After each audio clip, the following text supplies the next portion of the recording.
What's going on, everybody? Welcome into the Lakers Outsiders podcast. I am Gary Kester, joined today by Honi Ahmadian. Honi, holy crap, what a night, what a day, trade deadline day, and we're going to talk about the deadline here in a little bit, but I am still buzzing over that win that we witnessed just a little bit ago with the Lakers beating the Celtics. How are you holding up? I'm doing great. If I knew that it wouldn't hurt people's eardrums, I would be doing the James Worthy clap live on air right now. Really glad we got that Celtic cast. Really glad Nevada beat Boise State for the second time this year last week. So it's a pretty good time of my life right now. You can't even bother me with that because I'm just still feeling it over that Laker win over the Celtics. But before we dive into that, if you like the podcast, as always, you can subscribe to the pod on YouTube, iTunes, and Podbean. And if you subscribe to us on iTunes, and if you hate the Boston Celtics, then leave us a 5-star review. Celtics fans hate it. Chris Mannix hates it. And it would help us out a lot. So that's about the best plug I can do for the podcast. We're going to have a lot of Chris Mannix references in this podcast, I feel like. Hey, shout out to him. He did give the Lakers some credit just now on Twitter. As painful as it probably was for him to tweet out. But let's dive into this game. Man, it was a crazy, crazy game. I mean, for me, it might be the most important win of the season. I mean, the Lakers come into Boston. This is 48 hours after getting just waxed by, I believe it was 42 points to the Indiana Pacers, who don't have Victor Oladipo for the rest of the season. So, going into that game, you get LeBron back. You kind of think, oh, the Lakers, this is an opportunity for them to get a road win. This is, a good Pacers team, but they're without their best player. And I mean, you wouldn't have been able to tell watching that game. I mean, they just absolutely took it to the Lakers. And, with all the trade deadline noise that had been going on, you kind of understand it. But coming into this game, I mean, it was out of the way. I mean, albeit for only a couple hours, but the Lakers get a big, big win. They overcome an 18-point deficit about halfway through the second quarter. They were down 53-35 and really kind of took over the game from that point. And then it was back and forth down the stretch. Honi, what was your initial reaction to the game? I mean, do you think, it says a lot about this team, right? That they were able to, come off of just such a beating that they suffered the other night and not only dig themselves a hole, but find a way to dig themselves out and make plays down the stretch to win this game. Yeah, I think my reaction to this game in general is that it couldn't have happened at a better time. You get your big rivalry game on the day of the trade deadline after half of your team has been in rumors and reports that they would get traded for the past 2 weeks, basically a week and a half. Literally half the team in one freaking trade. Yeah. A bunch of guys were traded, obviously, in a couple of smaller ones. And Luke Walton's job has been under scrutiny as much as it ever has been. Getting this game where, everybody contributes. Pretty much every player who played was good tonight. Against your most hated rival. Really fun and high scoring affair, back and forth, just a super adrenaline pumping sort of win. You're right. It might be the most important win. Like we thought that a week or two ago against the Clippers. Who knows how much that's going to matter now after the trades that they made. But, this is the kind of win that hopefully in a month or two, we're going to look back and say, this is what, kind of got the Lakers back on track and into the playoffs and wherever they're going to be after that. Yeah, that kind of transitions into what I was going to ask you next. I mean, do you see this as a potentially season saving or season altering win? I don't know about season saving because I wasn't on I wasn't really thinking that they were out of it the way that a lot of people were. Like I haven't been super pessimist. Every time they lose, they got to fire everybody. They got to trade the whole team. I wasn't super pessimistic about it because before the Clippers trade, they were 2 games back behind them with 2 games to play against them. They were a game and a half before tonight back of the Kings, who I think they have one more game against them. So like, I did think that they had they mostly held their own destiny, and they were going to have a lot of chances to get into the playoffs. But that said, like, it eases the pressure a lot more to, start putting up some big wins right now rather than, still being in this position with 2 weeks left in the regular season where you have to win every single game and hope to get some lucky losses by the Kings and Clippers and Spurs and whoever else.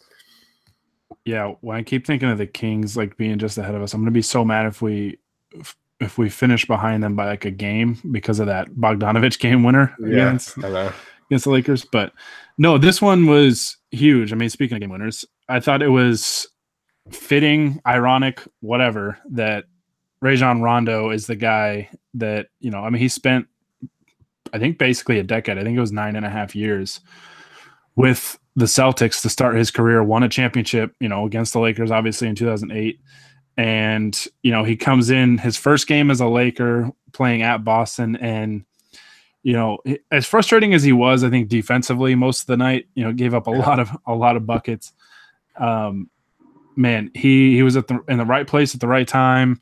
And credit to Tyson Chandler. I mean, he really made that play. I thought Ingram did a good job because they were just blanketing LeBron. We're not going to let him get the ball. And, Ingram took the ball, wasn't afraid of the moment. And, he attacked. He got Horford on him, and then he attacked. Horford blocked the shot, even though it should have been goaltending because he stuck his hand through the net to do it, or basket interference, whatever it is. But luckily, the way the ball kicked off the pad on the bottom of the backboard kind of made it a scramble, and Tyson Chandler knew he wasn't going to get to the ball, but just his effort kept the ball alive, and luckily it deflected right to kind of where Rondo was already moving to, and gave him just an elbow, 15 elbow jump shot, and just knocked it down right at the buzzer. And I haven't screamed that loud in a very long time. Same. It felt like they won a playoff game. They're kind of in this position now where a lot of these games feel so crucial because, they're trying to make up ground and the clock's starting to tick, right? There's like I think it's 27 games left now. Mm-hmm. And so, it's like you got to start piling up these wins, and they have a tough schedule the rest of the way. So you really want to start piling up these wins, especially you got 2 games left before the All-Star break. And I'm hoping they can at least get one of the next 2, because at Philly is a tough one on Sunday afternoon. Then they follow it up at Atlanta, which isn't obviously we should know because Atlanta very nearly beat the Lakers in LA earlier this season. And Atlanta's playing some pretty good ball lately. They've been very competitive. I think they've been about 500 for like the past couple months now. So they're not a pushover team at all. Yeah, and Trae Young is kind of a problem. And without Lonzo Ball, if Rondo's covering him, Rondo, like we saw tonight, can give up a lot of easy buckets and kind of have those lapses defensively. But man, he made up for it tonight in a big way. And it's interesting. We had it in our Slack, but what did you make of Kyle Kuzma's quote tonight about just kind of having that weight lifted off their shoulders about the trade deadline and everything? And you could kind of see it with his play. He played really, really well tonight, hit some really big buckets, especially some threes down the stretch. Yeah, it's not surprising, but it is kind of refreshing to hear somebody like actually say it out loud, because we see somebody like Brandon Ingram talking throughout this whole process of like, hey, I'm just here to play ball. I don't really care to listen to all that stuff. And, it is like we compliment those guys just because they kind of hold it to themselves. But I think it's really cool that somebody like Kuzma is very open about, being in trade rumors sucks and it weighs on you. But now that we're, not getting traded, we can just play ball and have fun again and try to win some games. I think it's super cool that he would be open about it. And I'm very understanding of that, because you take any person in any job, and if they're always in worry of being fired or whatever the equivalent of getting traded would be in the real world, they wouldn't really be able to perform as well as they usually do either. Yeah, and I think it definitely played a role in the way the Pacers loss went down. I mean, especially when it was so public that, Yeah. half the team, like, and I guess the issue with it was the targets basically were all young players, guys that haven't been in this league that long.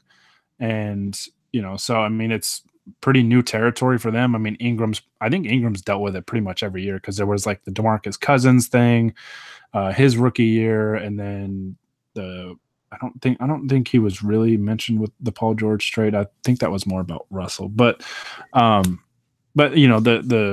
Paul George trade, the Kawhi Leonard stuff, like, every time a star becomes available, it seems like these guys are kind of thrown into that fire, Yeah. and it's unfortunate. But hey, I mean, I think it was just very helpful for them to be able to put that behind them and just get back to playing basketball again. I think that was such a big thing for them, is just to get back to playing basketball, and especially in a game like this where it was, it's the Celtics, right? You've got to get up for this game. And for a little bit there, I mean, it looked like they weren't, playing hardly any defense. I mean, they gave up 53 points in the first 18 minutes of the game.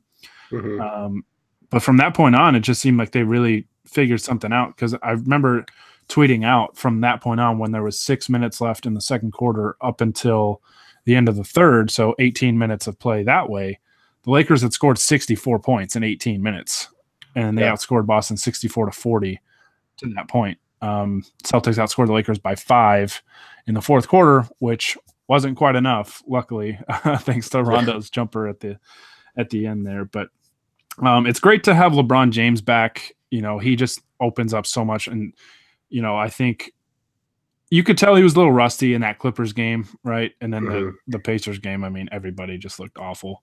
Yeah. And they just basically didn't look like they wanted to be there. But LeBron, I mean, how much do you think it just opens everything up for this team, right? When he kind of imposes his will, like we kind of saw, I think, really kind of start in the second quarter, and it carried over into the second half. Yeah, I mean, it's easy to say this, but he's the catalyst of everything, and not in the Marcelo Huertas way. I was how dare you? Respect to the GOAT. But no, I mean, like, when you have a guy that just takes so much attention from other teams to try and control him, and it's a guy that you can't contain at all anyway. He's one of your better three-point shooters, despite that, being the weakness in his game for most of his career. He had 5 of 10 tonight, including one from, like, literally a half court, basically. And then he tried it again, and that one didn't go as well. But, like, these 3 games, he hasn't played at all close to, what we see from him usually. And he still had a triple-double tonight. Like, he basically controlled the game from about the halfway point of the second quarter on. He was just brilliant. And everything that the Lakers did was, well, not everything, but a lot of what they did was by virtue of him just creating opportunities for his teammates and then looking to score when he had those opportunities himself. I don't think there's probably hasn't been as a player of his caliber, as like a superstar, as able and willing to, like, differentiate between when he should get a teammate involved and when he should take his own shots. Yeah. Like, all of the greats who, made their mark by scoring, like Michael Jordan or a Kobe or whatever, if they had to go and they were shooting every single time, pretty much, unless they were, like, quadruple teamed and basically forced to pass it. And even then, usually they would shoot it. But, like, LeBron is the rare guy that he has it going and he's still looking to get guys involved. And then when the defense gives him a shot, he's going to take his shot. And it's just kind of remarkable watching him do that, as somebody who, does, obviously we've like admired him for most of his career, but as kind of a rival to our guy in a weird way. But seeing him do it on the Lakers and just seeing it up close is just such a different thing. It's a treat. It is a treat. It's when you look at some of the numbers of this game, and here in a second, I want to talk about Brandon Ingram a little bit. Just some of the numbers in this game were kind of crazy, because the Lakers just caught absolute fire from 3 in that third quarter that really just really swung the game, because they were down 9, I believe, going into halftime. And then it was just like, they came out hot.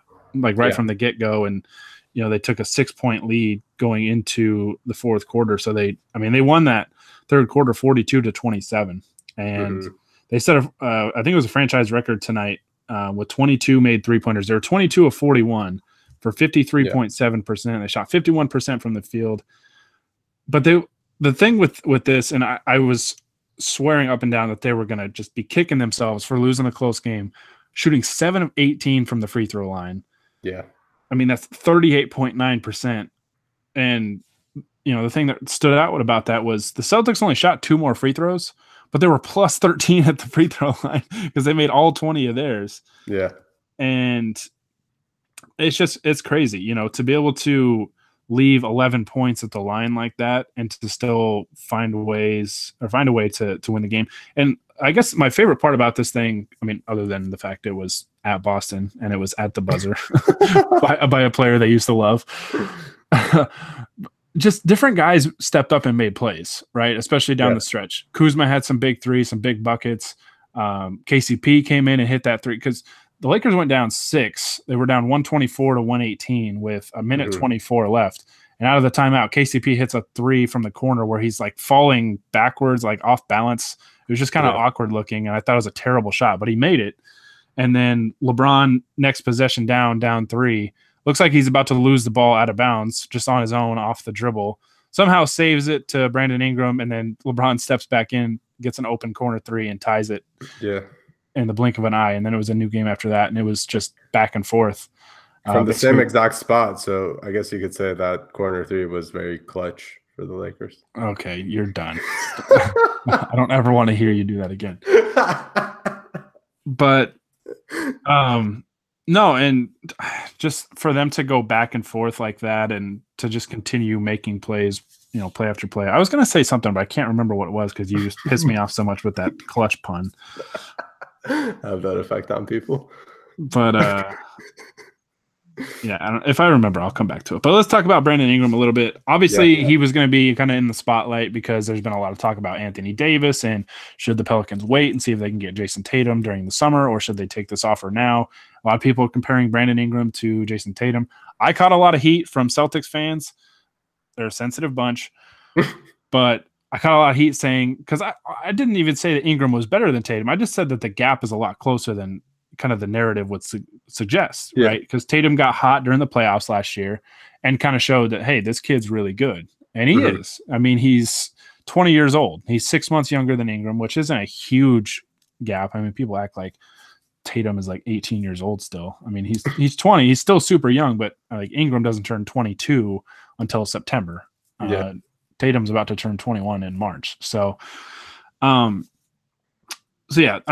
Tatum, when you look at the numbers, had a better game. He was in 36 minutes, had 22 points, 9 of 14 shooting, 10 boards, 5 assists. He played pretty well. He did a lot of good things. Ingram, when you look at it, 11 points in 39 minutes, 4 of 14 shooting, hit 1 of 4 from the 3-point line.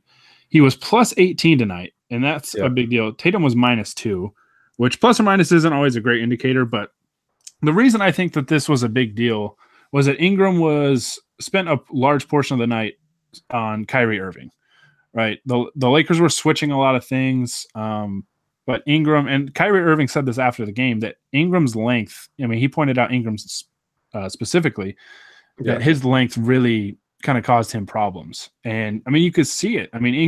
Irving still hit, some ridiculous shots, and he hit some big shots. He hit the layup the floater off glass that put them up by 1 before Rondo's game winner. But anytime you can hold Kyrie Irving to 6 of 21 shooting overall, 2 of 6 from 3, he's not hitting those dagger threes. He hit 1 down the stretch. It was basically that step back going to his right that he really loves, that I'm sure Warriors fans still have nightmares about. But he had 24 points, 8 assists, and 7 boards, but it was such an inefficient night for him. Yeah. Do you think Brandon Ingram gets kind of underrated because people don't really look at his impact defensively? I think he absolutely does get underrated. The defense is a part of it. His perimeter defense has just been so much better this year. I think we as Lakers fans might overrate it a little bit. Like he still has his moments where he gets lost or whatever, because again, as you mentioned, he's 21 years old. But as a whole, he is a pretty dang good defender, and especially when they put him on these superstar guys, he really holds his own against them as like an ISO defender. He does a really good job on all of them, and Kyrie is just one of numerous examples from this year alone. I think what hurts him is that, like with the Boston guys, Tatum and Jaylen Brown, a lot of their hype comes from them having a really good playoffs last year. Mm-hmm. So depending on what happens to the Lakers this year, if they make it to the playoffs and Ingram has a good series or two or whatever happens, you might see that narrative shifting or whatever. But for the Lakers, I mean, Ingram, he still has so much of that potential that like we're always just like so enamored by, and we don't know if he's ever going to get to it. But I think tonight was like a really good grown-up game from him, because he's been having the stretch over the past couple of weeks where he's been scoring a lot and shooting super efficiently and hitting like 70% of his shots or whatever it has been. Some of that without LeBron, some of it with LeBron. And tonight he didn't do that. He hit, what was it, like 4 of 14 or something. 4 of 14 from the field and only 11 points. It's a very bad offensive scoring night, but like he didn't let that affect his game. He still put up 7 assists. He still made the right plays. That last possession that ended with the Rondo game winner, I thought he made the perfect play trying to drive to the rim, and that would have been a game winner if not for an incredible defensive play by Horford. Again, it should have been a goaltend, but also it was still a really good defensive play. So whatever. Damn cheating Celtics. And he played great defense, so it didn't bother him that he wasn't having a good scoring night. He was still able to affect the game in all aspects of it. And that's why you saw like his plus minus being really good, and Kyrie giving him props after the game for how he affected his game. It's just Kyrie, just showing love for a future teammate. Exactly. So there's two more things I want to touch on about this game before we move on to some of the trades that the Lakers made today. Yeah. I'm glad you mentioned the 7 assists with Ingram, because I think that's another part of his game that really gets overlooked. I mean, these aren't just kind of like simple plays that are made. I mean, I remember the lob to McGee was kind of, when he threw that pass, McGee wasn't like just standing underneath the basket by himself. He was like diving to the rim. So he had to kind of anticipate, when he was going to create some separation and know where to throw that ball. And Ingram's passing continues to impress me, because I think it's getting better and better. I think he's making more of the complex reads, and he's just starting to really, really figure it out with his passing. And I mean, the 1-3 he made tonight was a corner 3, and that's like, I just want him to keep shooting those. Yeah, because like those are there. Like just keep taking them, even if he shoots a low clip on him right now. It's like, just keep taking those corner 3s, because I mean it's one of the more efficient shots in basketball. Yeah. And it's there, it's there. So I'd like to see him continue to take those. He shot another one of those that just rimmed out, and he had 4 3-point attempts on the game, which I love. I want him to keep taking more threes, even if he's not hitting them right now. For sure. All right. So one of the two things that I want to talk about is the rotation. I thought this was really interesting. Lakers played 9 guys tonight, but Hart only played 7 minutes. So really they kind of went at, mostly 8 guys. And Hart's kind of battling the knee tendonitis or whatever he's got going on with his knee right now. So he's pretty limited. Do you think this is a trend we're going to see going forward with, there being 27 games left? They're in the middle of a playoff race. They're trying to get in. Basically, I mean, are we going to see more of a playoff rotation, or do you think this is more of a product of, they just traded a few guys away, and then the 2 guys that they got in return, they don't have yet? Probably a little bit of both. I think you pick one. I want you to. No, I'm just kidding. I mean, like, so if no trades had happened tonight, basically, I think the difference would have been that Zubats played and Tyson Chandler probably didn't play, or played very minimally. Wait, Zubats got traded? Yeah. Wow, spoiler. Sorry. Pour one out for David Chia and for Halsey. That's the first time those two have ever been mentioned in a sentence together. But I do think, I think because they're out of the playoffs right now and every win matters, that you're going to see Luke be short on leashes for a lot of guys. Hart, obviously, this has more to do with his injury, but he wasn't playing well because of it, and they barely played him tonight. I think what he did with Lance's minutes was really good because Lance was still playing a really good game, but he's one of those guys that I don't really trust to keep in the game even when they're feeling hot. So, like, I like that he only played 17 minutes. Maybe I'm a weirdo for that, but I just kind of feel that way about it. But they've been cautious with how many minutes they played LeBron all year before his injury. He had been playing the fewest minutes since, like, maybe even ever. I'm not sure. And I think that's gearing up for the playoffs. The reason you hold him out and don't play him a lot of minutes is because you want him to be fresh. And obviously the injury affected that a little bit, but now is the time when you're making your stretch run. I think Reggie Bullock is obviously going to be a big part of this rotation because they need his shooting. He's like I think a lot of people, maybe just like casual fans, I guess, that don't, I mean, and I understand it, that not a lot of like just casual fans are going to know a lot about the Detroit Pistons. Yeah. But Bullock is, I mean, he's been an elite shooter the last couple of years. Yeah, he's been among the best shooters in the league as a high volume guy. Yeah. So he definitely needs a lot of playing time for a team that, outside of tonight, needs a lot of shooting help. I think Muscala is probably going to be more of a just against certain matchups, and he's probably not going to play a ton. He's basically going to take Mo Wagner's place in the rotation. So whatever minutes Mo Wagner was getting that were in garbage time might go to Muscala now. So I think you're going to see about a 9-man, sometimes 10-man rotation when those two guys get around here. But it's going to be like I think Luke is going to play a lot of guys, but I think a lot of them are going to have just short leashes and aren't going to play a ton of minutes.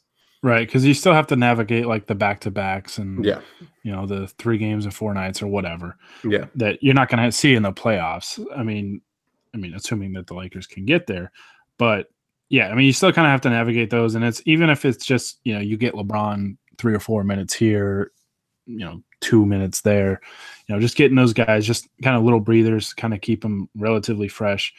Even if you have to play 10, 11 guys in the rotation just to get, just kind of spot minutes here and there. I think you'll see that, but I think you'll start to see this trend where it's like 7 or 8 guys get kind of the vast majority of the minutes, and then you might have a couple guys that play just kind of spot minutes. Like Hart played 7 minutes tonight. Tyson Chandler played 14 minutes and somehow was plus 19. So that's incredible, especially because he didn't take a shot attempt and he had 6 rebounds, but he had 2 blocks. And 1 great hustle play that basically gave the Lakers a chance to win the game, and Rondo knocked it down. So, but I want to talk about the other center, and you'll love talking about this, your boy JaVale McGee. Hell yeah. This was the first game really since he's come back, in my opinion, that he looked like the JaVale McGee we saw before he got sick. Yeah. And, how much of the Zubats trade, which we'll talk about next, do you think kind of played a role in that, given that it provided McGee the opportunity to play 29 minutes tonight? Or do you think it's just a product of him playing with LeBron James? Or do you think it's a product of him being healthier? Or, as a combination of all that stuff, what do you think you can most attribute that to? So the Zubats thing, I think it really only affects him in that he is now a starter again, and he gets to play with LeBron, and that gives him a lot more open looks, and the vertical threat that Rob Pelinka was raving about when they signed him, it becomes more of an actual thing when you have one of the best passers of all time throwing you the ball. Same with like Ingram and Rondo are 2 other guys who always find him. But I do think actually getting his conditioning back after being away from basketball for almost a month was huge. JaVale's one big advantage over pretty much every other center in the NBA is his athleticism and his speed. he's not a big dude in terms of bulkiness, but he can outrun people, he can outjump people. And when he doesn't have that conditioning because he hasn't been in game shape, it very much affects his game because he doesn't have those advantages anymore and his weaknesses show up more. So I think getting into game shape now is you're seeing him be a little bit more lively. He had a couple of possessions where he played like really good defense on Kyrie Irving. He got called for a foul on that one, even though I don't think it should have been called one. And it was a total bailout. I was like fuming because JaVale played perfect. It was textbook defense. For a big on a switch like that, and Kyrie got bailed out. But that's okay. I'll welcome those bailouts when Kyrie's a Laker next year. Exactly. And I think a few possessions after that, he did the same thing on Tatum and didn't get called for a foul. So I think he definitely looked more into the game because of that. He looked more lively, and all of that kind of impacts how good of a player he is because, he's always going to have those weaknesses where he doesn't guard pick and rolls very well or, whatever else. But when he's into the game and he can kind of just outrun and outjump a lot of guys, those weaknesses kind of, they're not as impactful because he's doing so many other good things. Yeah. And we've mentioned plus or minus tonight, like for Ingram and for Tyson Chandler. This is where the stat sometimes doesn't make a whole lot of sense. He was minus 21 tonight, even though he was, 17 points on 7 of 11 shooting, 8 rebounds, played some good defense, especially on some of those switches. There were a couple possessions. It was unreal. That, like those were the matchups that the Celtics were hoping to get. Like, JaVale on Kyrie Irving or on Tatum or whatever. And he held his own. I mean, he moved his feet and stayed with them and, played exceptionally well. I mean, it was impressive. And I think for him, I mean, obviously, getting back conditioning wise, I mean, it turns out it helps to play basketball if you don't get tired very quickly. Yeah. This is a breaking or like a developing story. But it's actually the reason why I'm not in the NBA. The only reason. Yeah, same here. The only reason I did not get picked by Team LeBron in the All-Star game. Also, I'm not an upcoming free agent, so that's another reason why. Did you send in your mixtape to LeBron? Because I think he would have picked you if you saw it. Yeah, I just need to edit it to where it says my contract is up on June 30th, and he would probably be interested. But no, JaVale, I thought he played really, really well tonight. And I mean, I thought a lot of the guys did, honestly, mostly offensively. I mean, defensively, there were a lot of breakdowns. I mean, gave up 128 points and let the Celtics shoot pretty high percentages kind of across the board. But, I mean, they dug deep, they made plays when they needed to, and they found ways to win the game. I mean, that's the bottom line, and that's what it takes this time of year. And that's kind of, just tonight reminded me of a playoff game.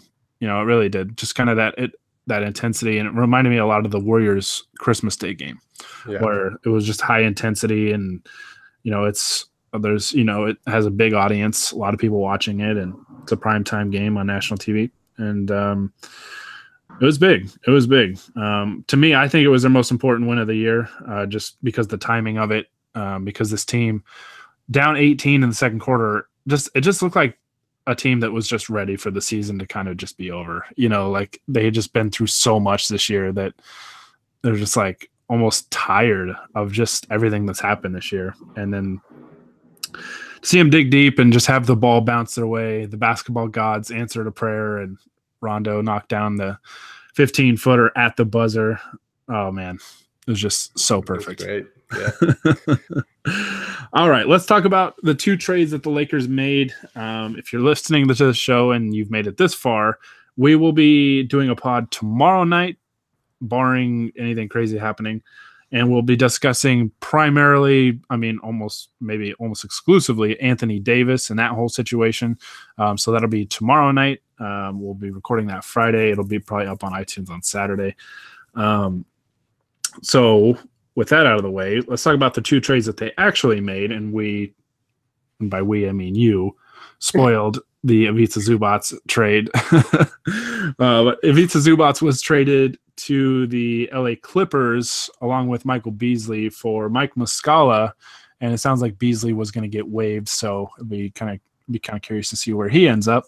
Been a rough year for him. I feel bad for Beasley, and I hope he gets on a team that will give him some minutes and really utilize him, because I thought he was actually pretty good for us when given the opportunity. But what was your initial reaction to this trade? It sucks for me personally. It sucks to see Zubac leave, because I thought he had really taken a leap this year. He had gotten better. He's obviously a high character kid that cares about improving his game, right? He's gotten better. He's improved his body. When you look at when he came into the league compared to what his body is now and kind of how he's able to move and his foot speed and all that, it's a lot better. It's a lot better. And he really just kind of found his stride this season. So, how did you feel about this trade, and what kind of impact do you think Mike Muscala can have as part of this rotation? Yeah, it's hard not to have the sentimental stuff be like the gut reaction to the trade. Zoo was, believe it or not, one of the longest tenured guys on this roster, and somebody that like a lot of us just love to watch, because he's like a joyful kid playing for he's like a big 12-year-old out there. Yeah, and he's playing for the franchise that he grew up rooting for, and just always seemed happy to just be on the court. And like you said, he continued improving, even when, as the season was starting, a lot of us thought his career was over. He didn't look right at all. But, we found out pretty soon that a lot of that was literally just because he got sick over the offseason. And after he got an opportunity, when JaVale got sick, he legitimately turned into a very, very good rotation center. And who knows how long he's going to stick around with the Clippers, but I think it's safe to say that he's at least going to be able to have a job next year and keep trying to prove that he belongs in the league.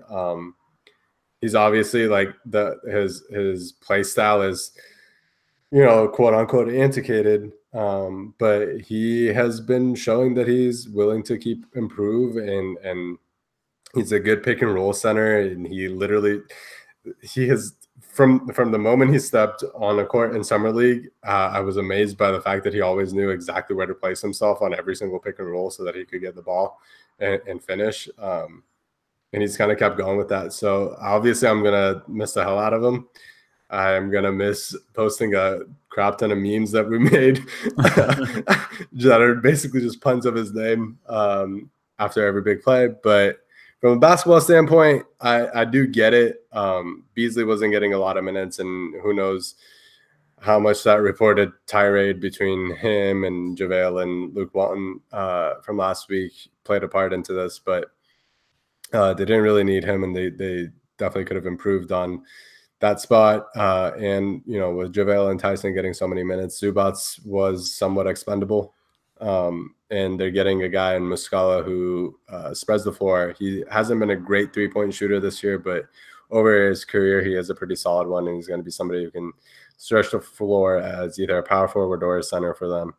And I guess, it kind of proves that the Lakers figured out that they made a big mistake this summer by, not prioritizing getting shooters around LeBron and kind of just putting out to the wayside and saying we want playmakers only. It kind of sucks that led to Zubac getting traded because they couldn't keep the best stretch five in the game. But, I guess you'd rather they learn from their mistake and try to fix that heading into the playoffs. So I do get it. It kind of sucks just seeing Zubac leave, but from a basketball standpoint, I think it can do them some good, although I'm not sure how much Muscala is going to play anyway. Yeah, it kind of made me think of, it's like, oh, well, this all kind of could have been avoided had we kept Thomas Bryant on the roster, right? Yeah. As a threat, as a three-point shooter, as a big guy. He's having a great year with the Wizards. He's really played well this year. So it's kind of nice to see both of those guys play well. And what I'll say about Zubac, just to add on, is that I was just so impressed with the way he stayed ready, because he was, like you said, he kind of, dealt with the sickness and all that stuff. And he wrote, there was an extended period where he was on the bench and he just wasn't even playing. Yeah. Like he would only get garbage time minutes. And then all of a sudden it was like, they had to play him basically, and he stayed ready for his moment. He didn't like really let it get to him, because a lot of guys, I think, especially like young players where they're used to coming from either like overseas where they're, they play a lot of minutes because they're one of the better players over there, or like a star college player that has to deal with that, like coming in and sitting on the bench. You could see how something like that would affect them. But he just stayed ready for his moment, and as soon as it came, as soon as it presented itself, he was ready, and he took advantage of it.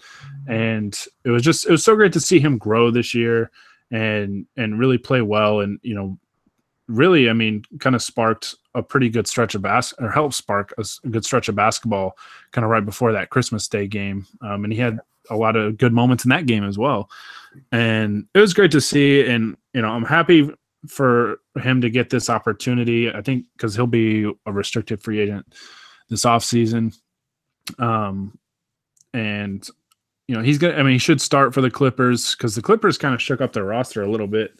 Actually, yeah. Well, quite a bit, actually, which I thought was interesting with them and the Kings.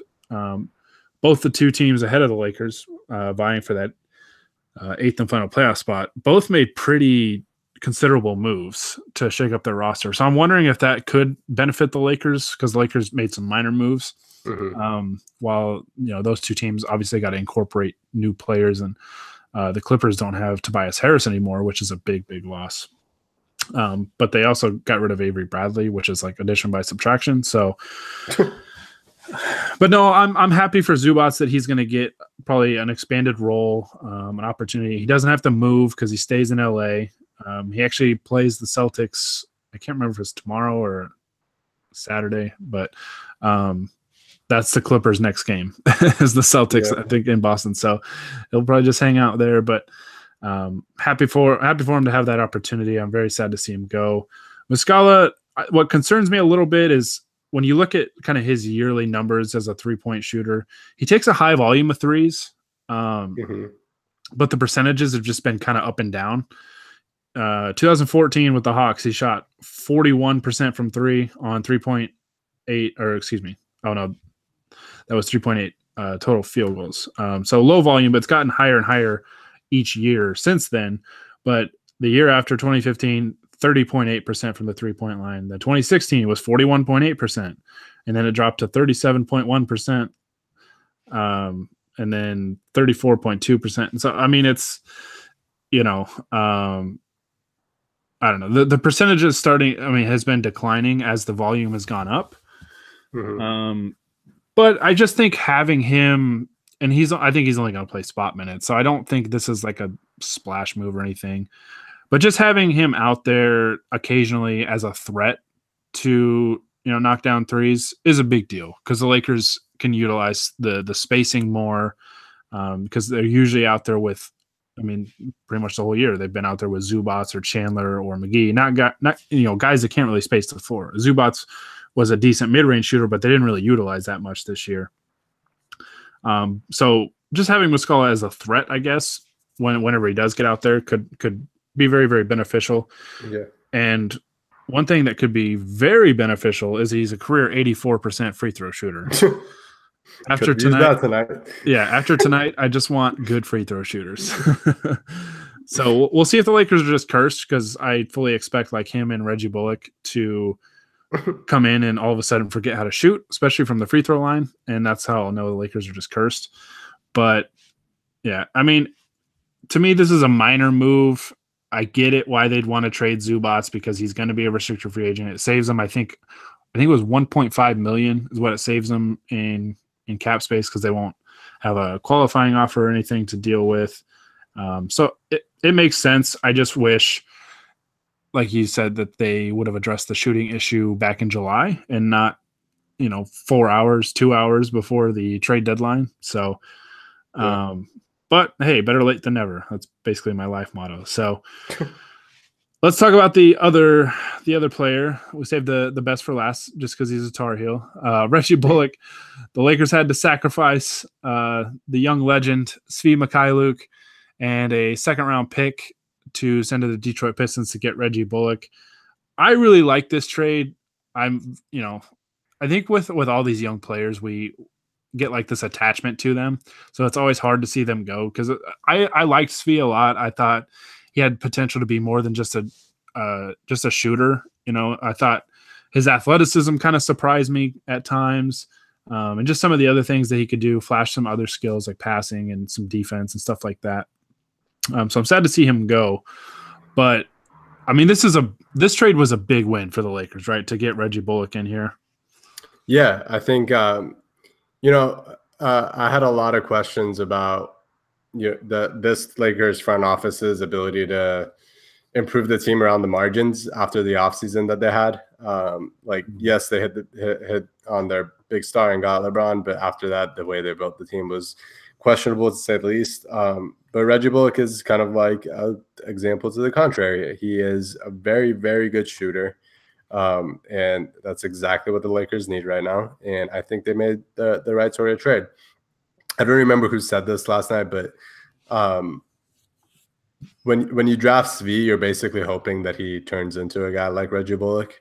So getting him now when you need him to get into the playoffs, it's a win. I love Svi. I think he has a ton of potential for a guy who was drafted in the second round. And I think he can have a very long career if his shooting actually does translate to the NBA.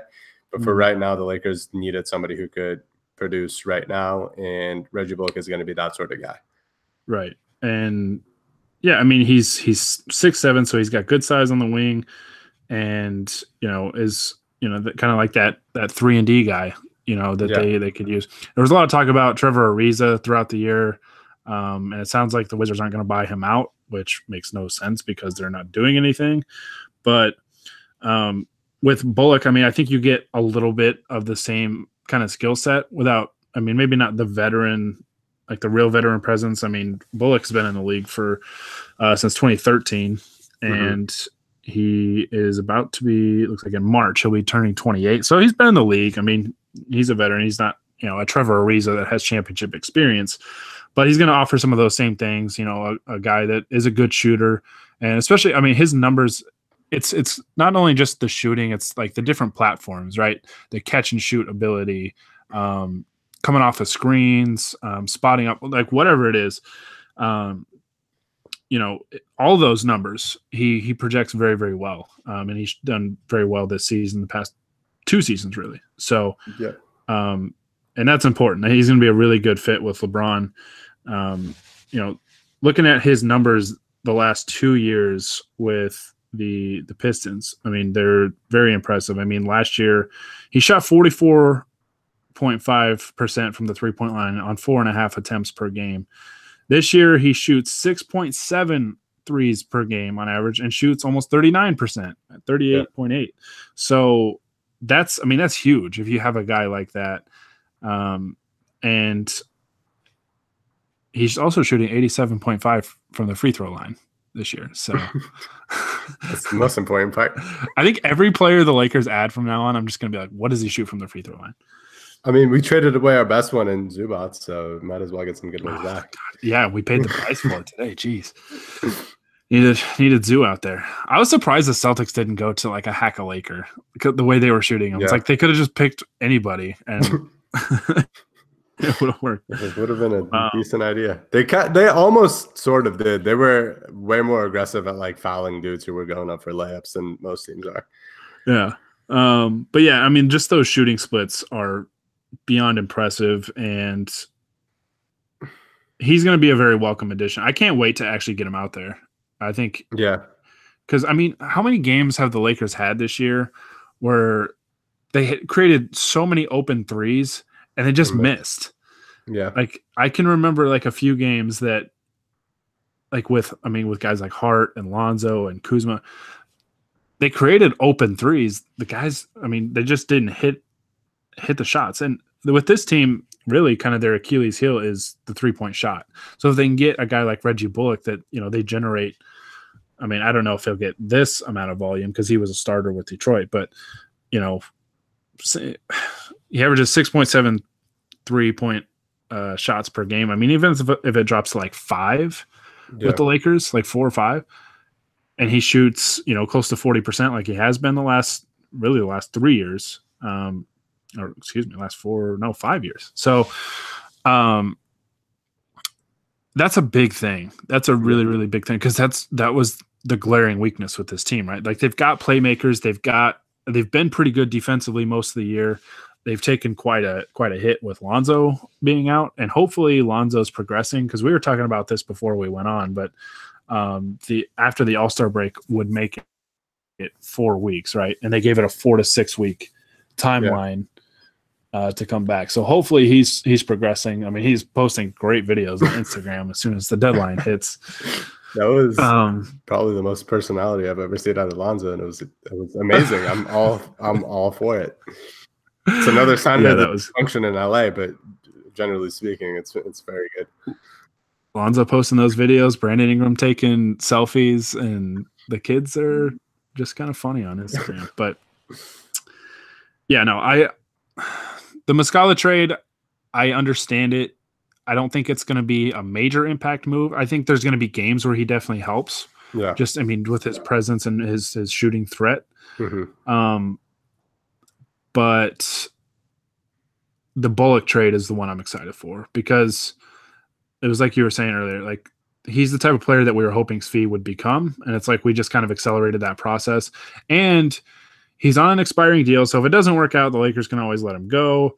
But at the same time, they acquired his bird rights, so they can go over the cap to re-sign him. And I think if he comes in and plays like I think he will, I think he's a guy that we'd probably see back next year.